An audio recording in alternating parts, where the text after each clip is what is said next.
So hello again. Obviously, very important for you to be able to see us at the beginning of this meeting. So I'm Okan. I am here in Magdeburg, Germany. And as you can see with the EUMASLI logo of the triangle, the bottom point represents EUMASLI, right? And then you see the uppermost point representing Harriet Watt, and please say hello, Robert and Jemina from Harriet Watt. And then the other point on the side is EUMAC University in Helsinki, Finland, represented tonight by Juha. So very, very happy to meet you. We do represent 3 different universities. And Jemina, next slide, please. Thank you.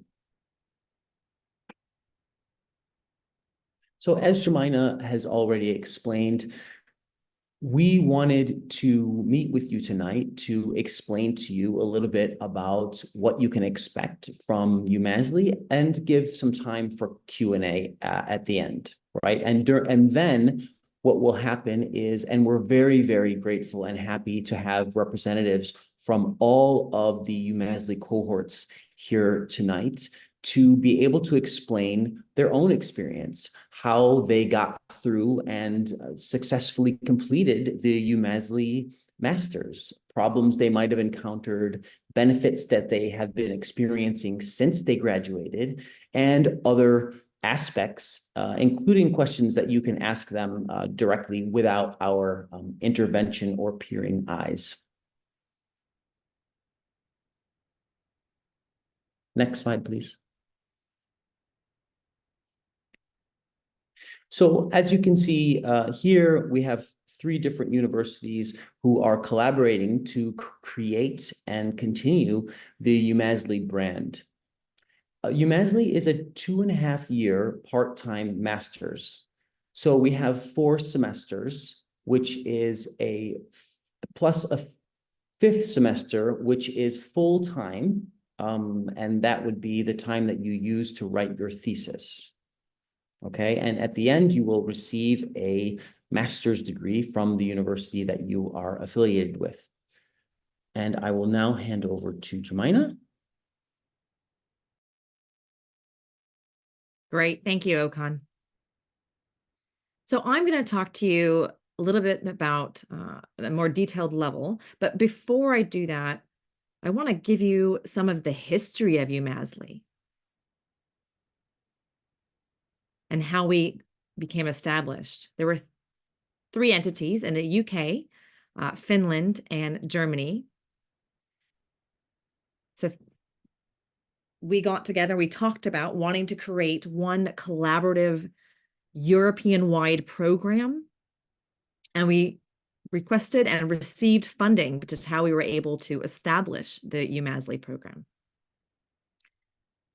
And this is based in those 3 locations, Magdeburg, EUMAC, and in Scotland at Harriet Watt. So our first cohort was back in 2009. Our second one was in 2013 to 2015. Our third was 2017. And then we just had our most recent cohort, which went from 2021 to 2023. And congratulations to everybody who has gotten through the program and received their degrees. So altogether, we've had 4 cohorts and 63 graduates. Sorry, 69 graduates, 68 graduates who have received their EUMASLI degree. They come from 18 different countries around the globe, which has been absolutely tremendous.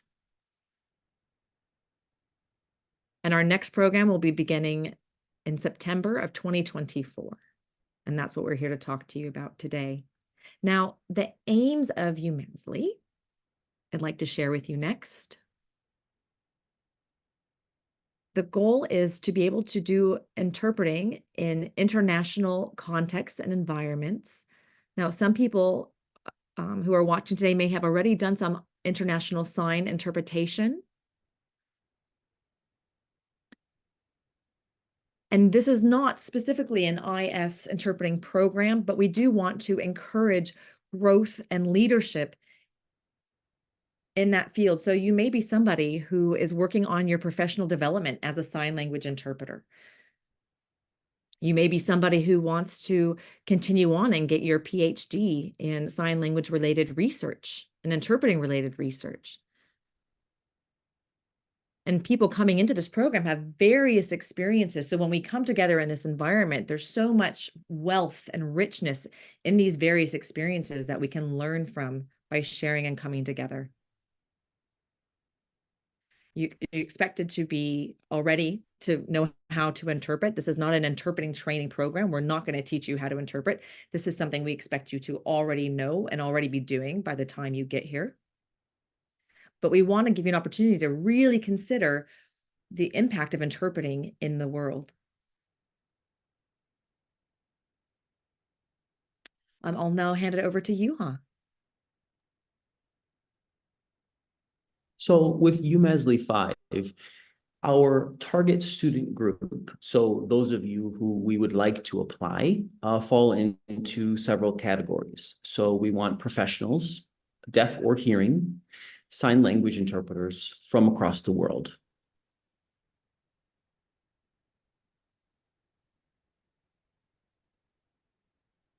Now, the entry requirements to be able to apply for EUMASLI 5 are threefold. You have to already have achieved a first academic degree. You have to have been working as a sign language interpreter for at least 3 years. And your level of English has to be at least CEFR level B2. Next slide.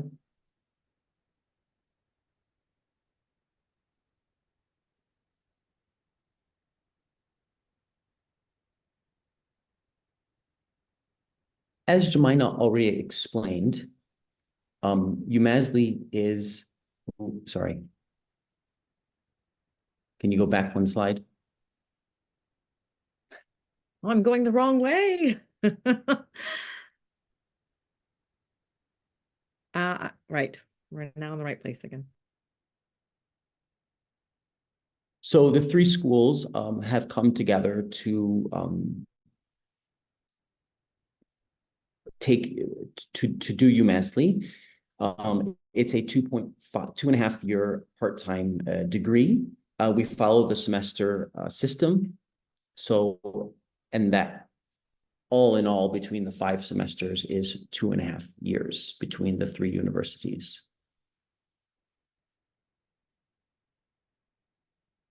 So we have a maximum of 30 places that we are allowing for the 5th cohort. We expect a maximum of 12 Harriet Watt University students, 10 HUMAC, which is here in Finland, and then 8 students registered in Magdeburg. Now, you may be asking yourself, how do you pick which one you would go with? You can apply to any of the universities, keeping in mind that there are different fees for each university. Next slide, please.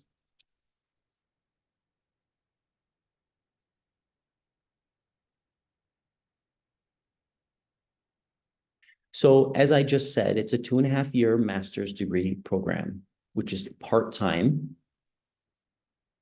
Okay, so this, I want to emphasize, this is not a full-time program. Your 5th semester, which you will be required to write your thesis, is full-time. So it's 4 semesters part-time, 1 semester full-time. When completed, we will receive 90 ECTS credits, which is the equivalent of 2,700 student working hours over the period of 2.5 years.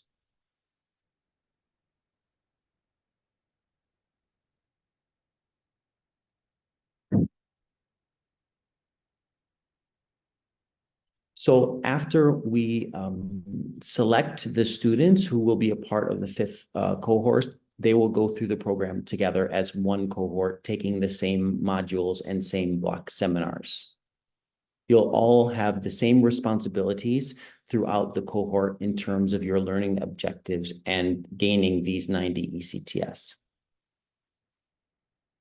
So we call these times when we are together block seminars, and you're all required to attend each of these block seminars in person.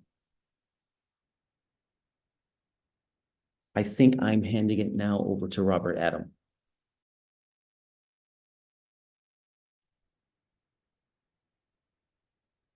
Hopefully you can now see the general timetable grid.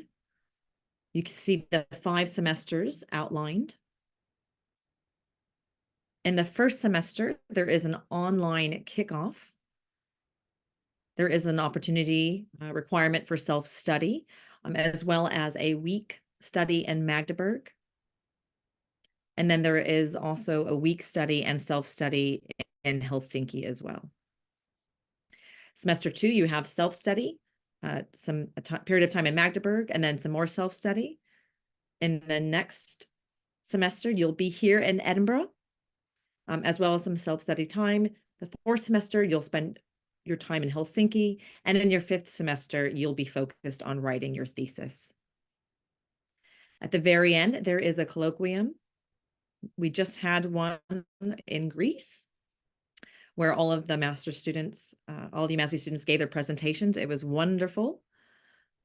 So this is the overview of how the entire master's degree functions. So you have some self-study time, some together time with your cohort, and some more self-study time.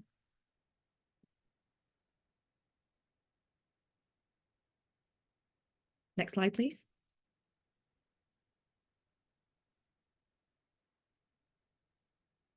So as you now know, there are 5 semesters, again noted here on this, and you can see the modules that are associated with them.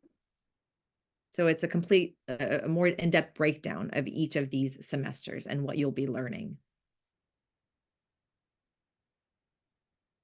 We'll be talking about translation done by deaf interpreters as well. But feel free to take a look at this. Let's see. Looking at deaf communities, developing the profession, interpreting between International Sign and English, some self-reflection, opportunities as well.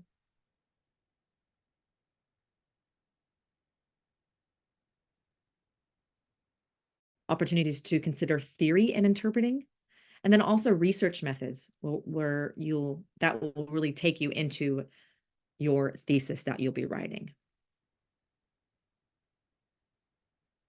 Next.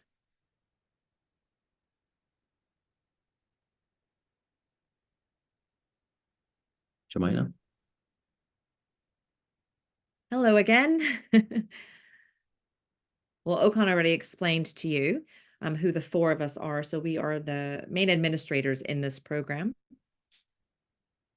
But in 1 year's time, it'll be fully, that job will be given over to Robert Adam, and it'll be the 3 of them doing it. So Okan, Robert Adam, and Juha.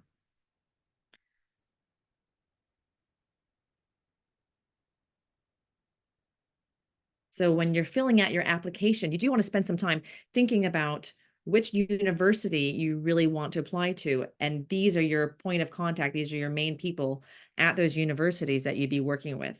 So the course administrators. So think about which one of these people you might want to end up with in terms of which university. And please feel free to contact all of us if you want. So applications will be open from the 5th of February. And we close, we'll no longer accept applications from the 1st of March. We'll have an opportunity to look at all of those applications. We'll then conduct interviews, and we hope to have those completed by the end of April. And if everything goes well, we'll be letting the successful applicants know by the end of May if they've been accepted into the program. You do not have to be proficient in international sign language in order to participate in the program or to be selected.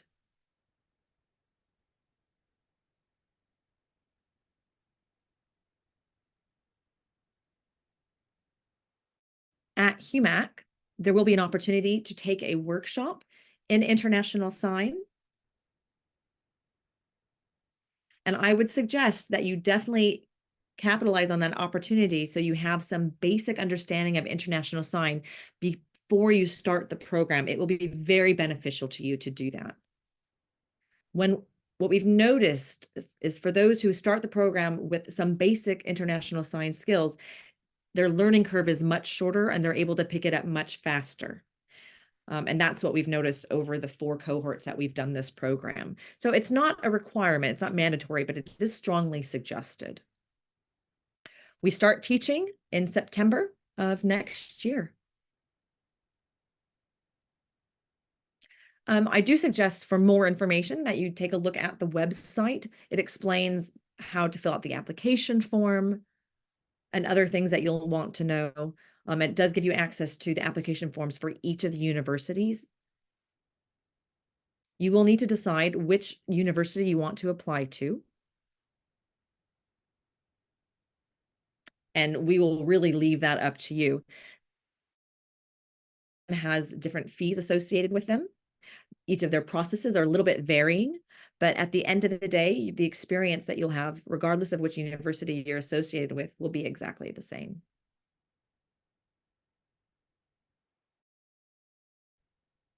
Here's the breakdown of the fees for each of the universities. Now at Heriot-Watt, there's 2 different fee structures. If you are from the UK and if you are an international student not from the UK. You can see the fees on this slide. From Magdeburg, it doesn't matter where you're from, the fees are the same. And in HUMAC, their fee structure is very different. It depends on whether or not you belong to an EU member country. And for that, you can see on the slide as well how much that costs. I'll hand it back over to you. I think you meant Okan. Says Okan. Did I? Oh, I'm sorry. Okan, over to you. Yes, I'll be taking over from here. Like Jemina said, there are some different administrative procedures to register at each university. And so I think it's very important to know that if you are set on applying to one university, they're going to have their own application form. Or if it doesn't matter to you and you're considering which university to or which institute to join, the application process, once it's finished, there are some people, like Yuha explained, saying, you know, they need to have certain criteria, right? So I need to have been worked as a sign language interpreter for at least 3 years. So you need to meet those criteria. And then if you're selected for the interview process, that will be done in sign language. If you are, you know, afraid of the fact that that's going to be done in sign language in international sign, it's okay. It's just for us to see how you sign, even if you're signing in your national sign language, just to have a simple conversation. It's not going to be anything too in-depth. Okay, the written portion of the application is going to weigh a little bit more strongly. You'll have 3 days to 72 hours to review the material and look at, you know, we'll look at your academic work. We'll see if you're comfortable with English. So we want to look at the different skills you have and that you might bring to this next cohort as a student. What's very important to us is that you show us that you have 2 or 3 years evidence of kind of basic practice as a sign language interpreter. The reason I'm saying 2 or 3 is because the universities have different criteria, right? With HUMAC, They're saying it's 2 years. So if you're accepted, you could get in with only 2 years of experience with HUMAC, but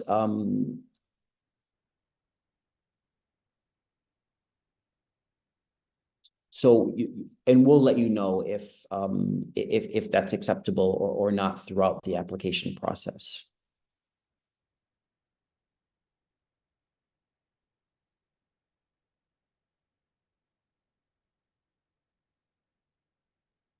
Next slide. Yes, sorry. Yes. Okay, Yuha. Okay, so get your glasses on because this is the small print. So like I said before, and like Okan said, so you have different legal requirements for entering a master's degree program in each of the different countries. And these rules obviously change, right? So for HUMAC, it's 2 years, and for the other universities, it's 3 years. And that's just the way it is. To have that many years of interpreting experience. So it'll depend, if you have 2 years and you want to get into EUMASLI, then you better apply to HUMAC as it stands right now. The next one was about experience, which I just said. Sorry, I can't even read the slides myself. Right. The last bullet says it's academic level, your academic level of English, right? So one of the criteria that you'll see is that you do have a first degree. What you can do is apply to Harriet Watt, and Harriet Watt can look at your application to see what your skills are and your own experience, and review your application as a whole. In Finland and Germany, you do have to have a minimum of a bachelor's degree, whereas at Harriet Watt, your academic experience can be a little bit more flexibly interpreted. So now with the appropriate English language that's required for this, like we said, it needs to be at least level B2, and there's a form that you can fill out, and you can see here it's either the equivalent of level 6.5 of the International English Language Testing System, which corresponds to B2 of the CEFR framework. I think that's it for the small print. Next slide, please. Okay, so in these two photographs, this is EUMASLI 4 at the start and end of their EUMASLI journey. So it was really nice to do these two photos. I think the first one was in Helsinki. No, it was in Magdeburg. Oh, kind of saying, okay, I wasn't there. And then the last one was also in Magdeburg, no? Right, it was about 1 year ago when we all came to Magdeburg and presented our thesis presentations and also practiced interpreting each other. So we took a picture there again. So you can see after 2 years, students gain a lot of knowledge, confidence, and practice. And actually, we become a family. Each cohort becomes their own family. Next slide. Right, that was it. All of our slides, we're all done with the presentation. Great, thanks a lot. So now we have time for you to ask some questions and get some answers. I'll just explain the structure. Oh, we've just talked to you about the structure of the overall program. What we're going to do now is the four of us will recuse ourselves from this video chat. We'll hand it over to Matu and some other of the previous EUMASLI students who have agreed to come today to talk about their experiences, what the challenges were, what the benefits have been. And it's going to be, a great opportunity for you to ask them about their very personal experiences in the program. Now, Matu is a graduate of our 4th cohort. and she has agreed to moderate the Q&A session for us today. I do see there are quite a few questions in the Q&A. I believe I can answer some of those questions, or the four of us can take turns responding to those questions. The first question I see in the QA, I think that's one for Yuha to answer. The question is, in sending the application to EUMAC, do we have to be proficient in written Finnish? Okay, so as some of you may know, Finnish is a very difficult language, perhaps the most difficult language in the world because of our agglutinations. So yes, you can submit your application in English. Don't worry, wipe the sweat off your brow. It's all good. Great, thank you, Yuha. For the next question,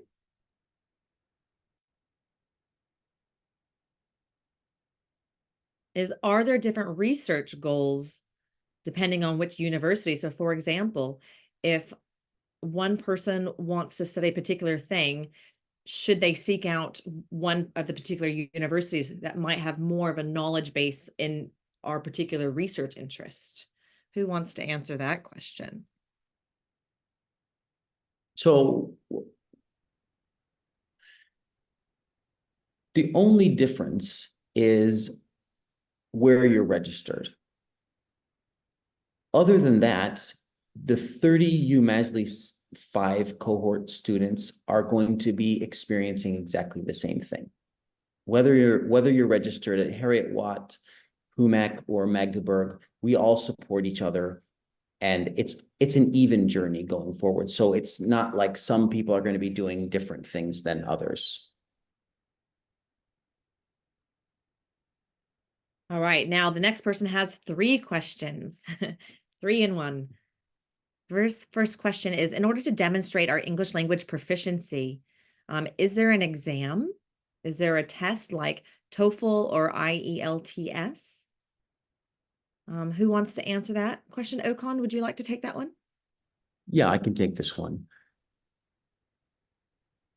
If you have an exam, if you have proof, then that makes it easy. If you don't have an exam, that's okay, because we have the written portion of the application, like I've explained. So, and you have 3 days to complete it and submit it. So that gives us an idea of at least your written English, and that will help us to assess your level of academic English and how comfortable you are in writing.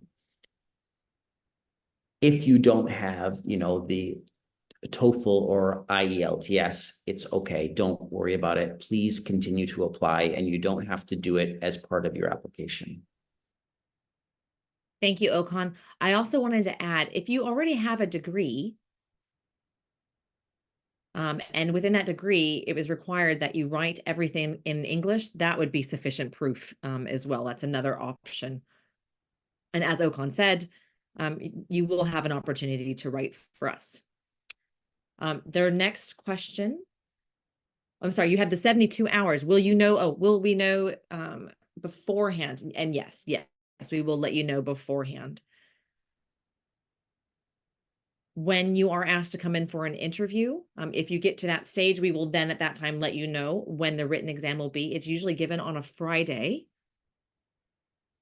And so we assign it on a Friday and you give it back to us on a Monday. So that completes the 72-hour period. So you'll have an entire weekend to work on that written assessment. So it shouldn't impact your regular work life. But we will let you know ahead of time. Absolutely. And then the third question has to do with work experience and how do we show proof of our work experience. Now, within your country, you will have a sort of a system, perhaps a registrar or something like that, which shows that you've been working as an interpreter. It could be something from a university. It could be a program to show that you've completed interpreter education. Maybe an exam or a professional association has something to show this. So that would be considered as proof. that you've done the 2 or 3 years of work experience as a sign language interpreter. However, I do know that a few countries don't have anything set up like that yet. There may not be a program at a university or no exams or certifications offered. And we've had, for example, we've had a student in the past from Croatia where there was nothing set up for them. So if you come from a country where they do not have something, they don't have an interpreting training program or anything like that, you can show us your work experience, that you've done the work for 2 or 3 years in another way. And we can have a one-on-one conversation about how you can do that. But if your country does have a sign language interpreting program, then it is required that you have taken that program 2 to 3 years beforehand, so that we know you've been working from the time that you graduated to the time that you've applied. Next question. So once the people have been told after the interviews, or so when will the outcome be announced? Is the next question. And Okan, do you want to answer that one? Sure. So like we stated, February starts the application process. And so we'll be reviewing applications, doing interviews, and then we will announce, and then there's the written portion of the test. That can take around 1 month, about 4 weeks.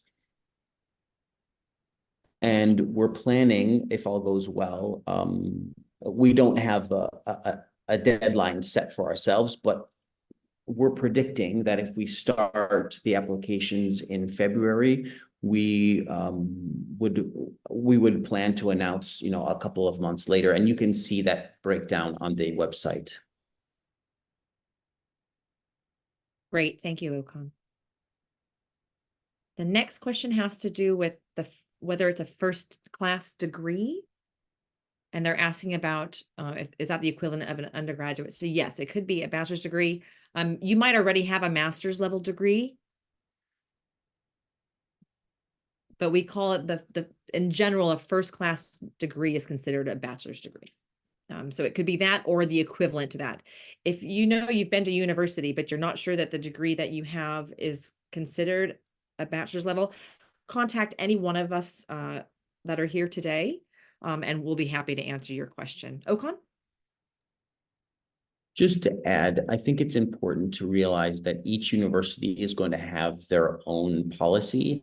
Magdeburg is quite clear about what a BA consists of, but what's important is that you contact us and we will try to find a way to match your own experience and your goals for the application.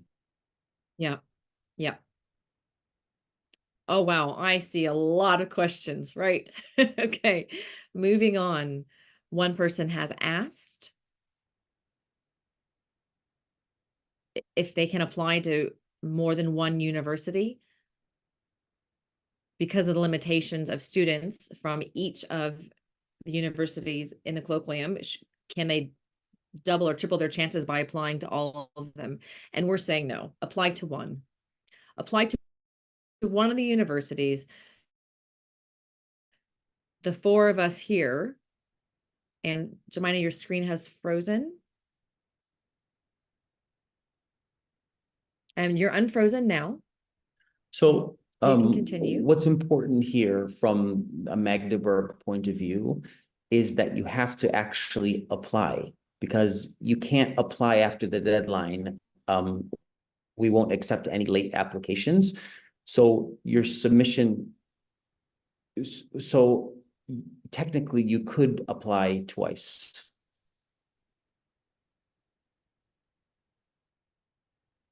Just to add to that,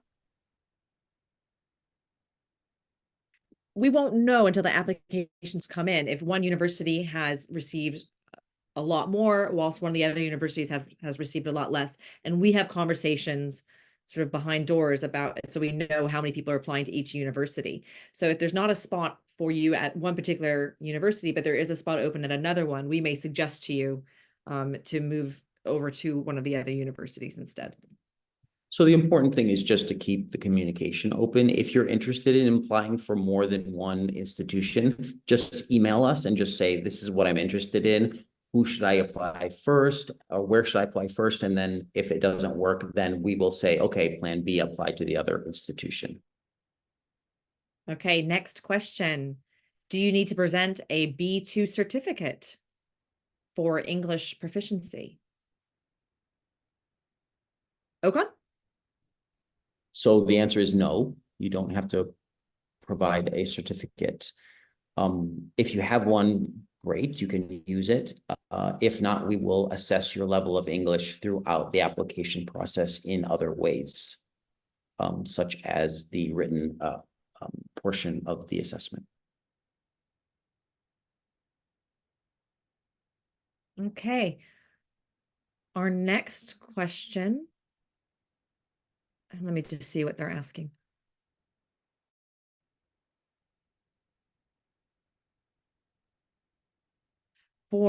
Is there compensation for those who are disadvantaged? So if you're a deaf person who's proficient in IS but might struggle with written English language, is there support that can be given, perhaps tutoring, or some sort of support that's available for deaf students who might struggle with written English?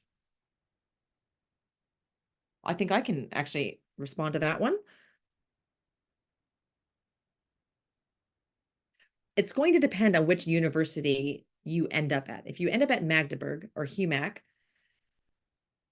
there is not special support that those universities offer.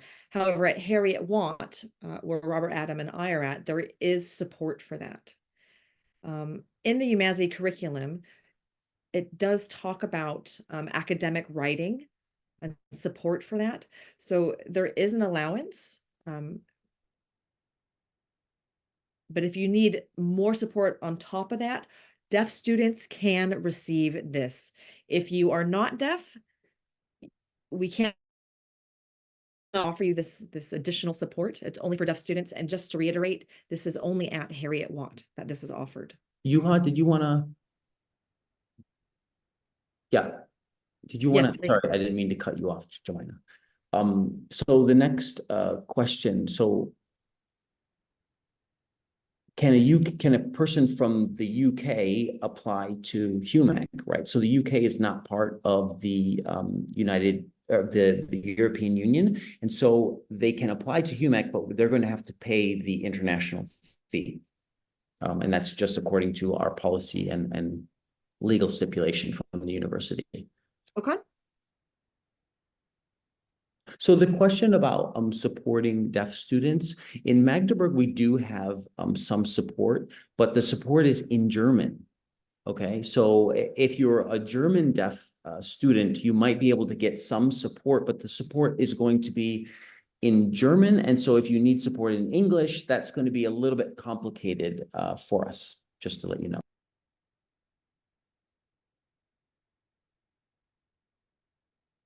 And also just to tie into what Yuha just said, I see another question here. If you're offered a position, can you participate in the IS workshop? And is that included? And know that there's going to be a separate fee to participate in that program. It's not included as a part of EUMASLI. And it is an online workshop that you would attend, but it is separate to EUMASLI itself. Great. Looking at the next question.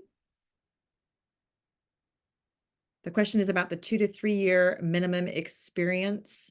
Does that mean 2 to 3 years post-graduation from the interpreting training program? No. It's from the time of application.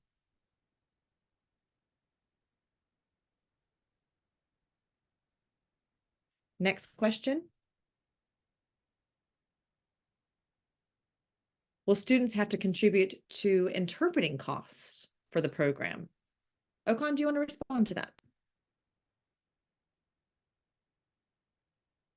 So as this is a master's degree program, and so we have teaching that happens in person during the block seminars, which we haven't had a problem.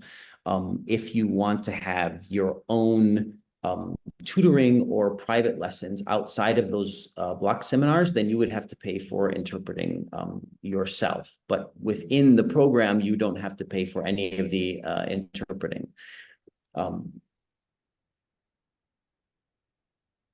So we will have both English and International Sign as languages of instruction during EUMASLI, and we'll have interpreters that are provided, and we'll make sure that communication happens in a way that's smooth and comfortable for everyone throughout. And to add to that, the goal of the instruction will be an international sign. So the goal of the program is to make sure that all lessons and modules, as many as are possible, are taught in international sign, because we want you to have an immersive experience. Now, we don't want you to struggle. That's not the goal, right? We're not trying to dump you into the deep end of the swimming pool here. There will be interpretation provided. As you are in the program longer and longer, and the amount of interpreting time provided during the courses will decrease. But there will be support, especially up front in the beginning of the program. But the goal is for you to be able to communicate with each other and directly, right? That's the end goal. The next question I've already answered. That has to do with proving your English language proficiency. I'm going to skip this next question as well, because there's not actually a question. And then, yep, nope, same question about English. I've done that one already. The next one really it's a two-part question. They want more information about the writing assessment that you're given, and information about that, it will be posted very shortly on the website. We're still tweaking it at the moment. It'll be different than what we did in the past. At the moment, it was a timed test where you had an hour and a half to do it live, and we've decided that that was not successful, and we really want it to be fair to people who have very different experiences with the English written English language, and so that's why we've modified how we're offering the assessment. But we're still finalizing what all that is going to look like. But as soon as we have finalized it, that information will be on the website for you. So look forward to that in February.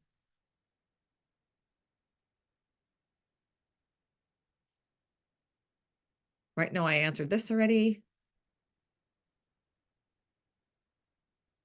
The question again is about applying to all 3 universities. If you do that, I mean, we all are together, and we talk about these things at the same time. So, nope, already answered that question. A lot of questions about English. And Robert Adam is saying, oh, there's one question about the timetable. That timetable is already set up, and it's for the entire duration of the program. So it's already been determined. And Jemina is asking, I don't see that question. I think you're ahead of me. Right. I'm taking some of these off. I see a question about, for those who are native English speakers and those who are not, is there a quota or some way that you're determining diversity amongst the cohort in terms of English language experience? So we do not have a quota, but we are using our common sense to make sure that we have good representation from different countries. We do not want, more than half of the group to be representative of English-speaking countries, for example. We want to make sure that throughout the 2.5 years of the MA, people gain from each other's experience. And so we want to create a diverse group of students for that.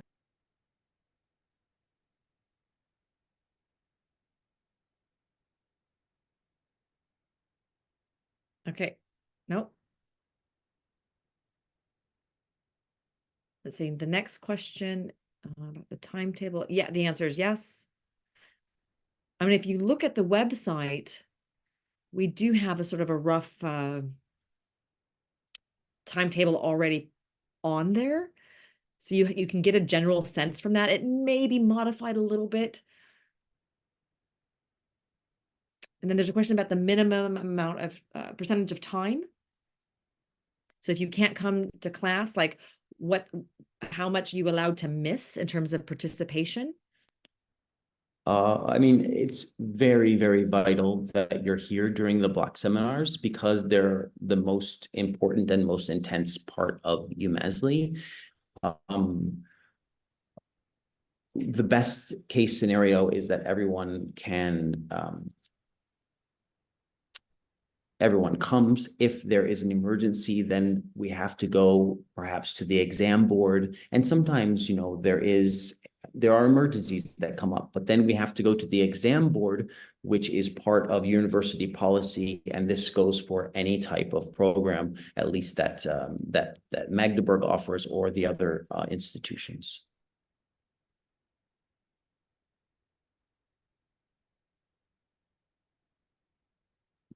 So the other question is, if we cannot come to the block seminars, can we join by Zoom?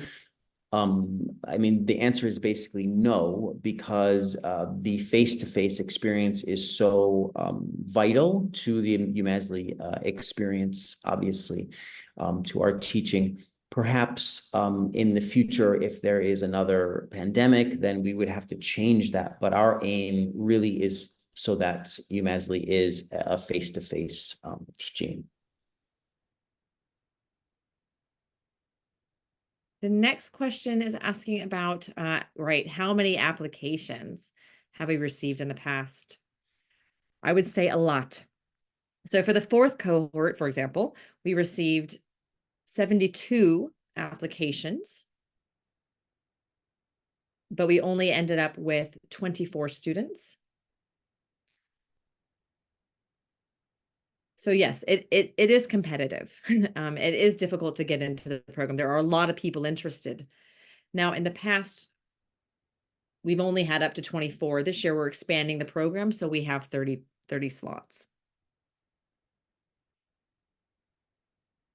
And I'm looking at the time. With all of these questions, we're at the hour. And I know that our interpreters, we were only booked for 1 hour this evening.